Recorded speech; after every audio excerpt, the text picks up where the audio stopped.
transformer le caractère de la poésie. هحكي عن شكل la poésie الشعر اللي عم يتغنى فيه الشعراء. On va lire le texte, quand la poésie chante la nature. La nature a toujours été un sujet courant dans la poésie depuis l'Antiquité. الطبيعة دائما هي موضوع مكرر بالشعر منذ القديم. Il était le sujet de poèmes هو الموضوع الأساسي بالقصائد اللي بتحكي عن de la nature ainsi que leur source inspiration وهي مصدر الإيحاء أو الإلهام. Les anciennes mythologies voyaient dans la succession des saisons une analogie avec le passage de la vie. Les anciennes mythologies, c'est-à-dire الأساطير القديمة، كانوا يشوفوا بموضوع تتابع أو تعاقب الفصول analogie تشبيه بليغ مع حياة الإنسان. Pour les poètes, بالنسبة للشعراء الرومانتيزم الرومانسيين، le 4 saisons الفصول الأربعة caractérise تتصف أيضا بالريزولتا دو أم، تتصف بأنه هي تعطي بحالة الروح وحالة الفكر عند الشيء الأم عند الإنسان. Un autre بالإضافة dans la nature le poète trouve la beauté originelle. الشعراء بيشوفوا بالطبيعة الجمال الطبيعي أو الأساسي يلي ماله ملعوب فيه اللي هو بسميه beauté originelle الجمال الأصلي. Il admire يلي هن بيعجبوا فيه et il le inspire وبيستوحوا منه. La nature est aussi un lieu de contemplation. الطبيعة هي أيضا مكان للتأمل et de méditation والتفكير dans lequel les poètes s'échappent de leur vie quotidienne. الشعراء بيهربوا من حياتهم اليومية لا يتغنوا ويتأملوا بالطبيعة. Ils font seuls dans la nature. بيروحوا لحالهم mais hélas ولكن للأسف leurs réflexions ne sont toujours pas joyeuses. مو دائما الشعراء لما بيروحوا على الطبيعة بيعكسوا لنا الصورة joyeuse الفرحة. car لأنه suivant أحيانا ils portent sur leurs sentiments ممكن يكونوا عم يحملوا لي مشاعر leurs défauts وأخطاء et leurs souffrances ومعاناة وألم. Mais parfois la nature console. أحيانا كمان الطبيعة بتقودهم أو هي اللي بتتحكم فيهم car il est aussi immortel لأنه هي خالدة et divine ومقدسة. Il me rend وبترجع تعطيني le courage الشجاعة l'espoir والأمل. Il devient donc un refuge c'est-à-dire هي ملجأ لكل الناس وكل الشعراء. La nature معناتها هي ملجأ pour les hommes ou pour les poètes. Maintenant, on va transformer l'information suivante. En poésie, بدي أدرس بالشعر chaque verbe nommé selon le nombre de syllabes. بدي أدرس بالشعر شيء اسمه مقاطع صوتية، يعني مثل بالعربي البحور. أنا كيف بدي أقطع البيت وكيف بدي صبي البحر الموجود عندي. En poésie بالشعر chaque verbe معناتها بالشعر كل بيت nommé إله اسم. إله اسم selon le nombre de syllabes حسب عدد المقاطع الصوتية. مثال عندي le son sonore. Le son sonore est divisé. هقطع هذا البيت. Le e مقطع، ce مقطع، un مقطع، ce مقطع، nord مقطع. هعد كم مقطع أنا قطعت؟ le son 1 2 3 4 5. معناتها طلع عندي 5 سيلاب. معناتها طلع البيت عندي بيتألف من 5 مقاطع صوتية. لما بيكون عندي البيت بيتألف من 5 مقاطع صوتية فأنا رح سميه أو أعطيه اسم سيبونتا سيلاب. سيبونت سيلاب. هذا البيت اللي بيكون مؤلف من 5 مقاطع. c'est-à-dire معناتها أنا في عندي أسماء لكل بحر أو لكل فيرب لكل بيت موجود عندي. معناتها إذا كان في عندي 5 سيلاب، إذا كان عندي 5 مقاطع بالبيت فأنا حسميه بنتا سيلاب. أما إذا كان عندي 6 سيلاب، إذا كان عندي المقطع بيتألف من 6 مقاطع، شو حسميه؟ إكسا سيلاب. إذا كان بيتألف من 7 سيلاب 7 حقول إكتا سيلاب. إذا كان بيتألف من 8 حقول أكتا سيلاب. إذا كان بيتألف من 10 مقاطع 10 سيلاب حقول ديستا سيلاب. إذا كان بيتألف من 12 سيلاب من 12 مقطع صوتي راح أسميه ألكسندرا.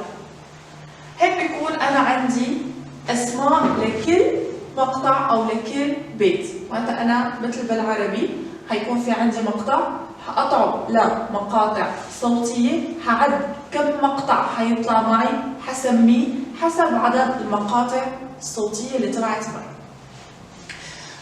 Maintenant, on va voir l'activité. حشوف النشاط اللي مطلوب مني. On va transformer à l'activité 2. Dans cette activité, il faut classer le mot suivant selon le élément de la nature. Il y a 2 mots في عندي مصطلحات. exprime de la nature بتعبر لي عن الطبيعة اللي هي venteux, vagueux, pluvieux, cailleux, ruelle, arrosé, flamme, flamme هي اللهب, crépitement, prise, prise هي النسمة, pou, pou هي الطين, sable الرمل, embrasser هي الإدرام النار أو شعال النار, roche هي الصخر, rivière النهر, lac بحيرة, crieuse الحفر, راميسين هي طبعا اختصار للمياه الخماسين اللي بمصر, دولة أكواتيك اللي لها علاقة بالكائنات الحية, عفوا الكائنات المائية, أكواتيك هي الحياة المائية, سوفل هو بمعنى صفير الريح أو حركة الريح, ناجي يسبح, flotte. C'est le mot, il faut classer dans l'activité. هدول بدي وزعهم حسب الإيليمون دو لا ناتور. في عندي هون عناصر الطبيعة اللي حكينا عنها اللي هي الإير, التير, الأو, الفو. بدي صنف عناصر حسب تمام حسب معناها. Maintenant le premier mot أول كلمة عندي venteux حتكون هي عنصر من عناصر الإير الهواء. Deuxième vague اللي هي الموجة أو الأمواج اللي هي العلاقة بعنصر المياه. les vieux مطر كمان لها علاقة بعنصر المياه. cailleux هي الحصى لها علاقة بالأرض, عنصر الأرض terre. brûler يعني أشعلة كمان لها علاقة بعنصر feu النار. arroser يسقي طبعا بعنصر المياه. flamme إنها هي لهب. crépitement هي صوت احتراق النار فححطه مع عنصر الفو. prise هي النسمة لها علاقة بالهواء. إنها هي الطين لها علاقة بالأرض. sable هي الرمل لها علاقة تاع بالأرض. embrasse هي لها علاقة بالفو أضرب النار يعني. roche هي الصخر أو الصخور تمام لها علاقة بالتاغ بالأرض. rivière هي النهر لها علاقة بالمياه. لاك البحيرة لها علاقة بعنصر المياه. غروسي هي حفرة لها كمان علاقة بعنصر الأرض. خمسين اللي حكينا هي رياح الخمسين، الرياح الموسمية لها علاقة بالآخ. دان هي لها علاقة بالتاغية اللي هي الكثبان الرملية. أكواتيك قلنا هي الحياة المائية لها علاقة بالأو. سوفل هي لها علاقة بالآخ، هي عملية تحرك أو صفير، هي عملية صفير الرياح. ناجي يسبح. فلو هي الموجة العالية لها علاقة بعنصر المياه. Maintenant, on va transformer le deuxième activité النشاط الثاني أو التمرين الثاني. Essayez de compléter les strophes suivantes avec le mot de la liste se rapportant à la nature. في عندي ديمو، في عندي مصطلحات بدي احطها بنص ووظفها حسب المعنى. لو فيو قلنا هي مطر، السون حكينا هي محيط، فلوت هي الموجة العالية، سيل هي السماء. Maintenant, on va ouvrir à la page 45 pour remplir le mot suivant. بعد اتفقنا انه في عندي كلمات وفي عندي نص. هذا النص حاعبيه بالكلمات المناسبة. sous le ciel معناتها تحت السماء. الكلمة الثانية اللي هحطها pluvieux تحت السماء الماطرة.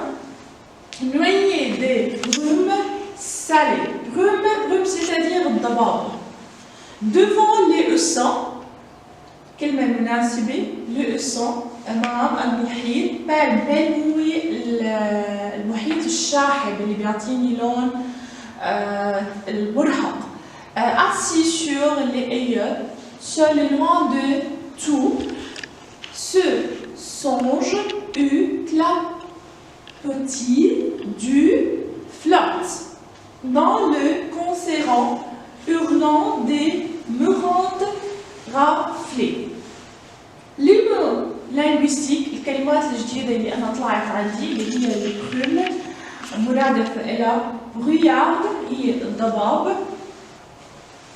البال اللي هي التويست هو الشخص الشاحب أو الشخص الحزين. اللي بعدها clapotis هي mouvement et le bruit des ongles هي حركة وضجيج الأمواج. إيوت هي الإيل الجزيرة. فلوت حكيت إنه هي الموجة العالية. Maintenant, c'est fini la leçon et je vous remercie pour me suivre. Au revoir.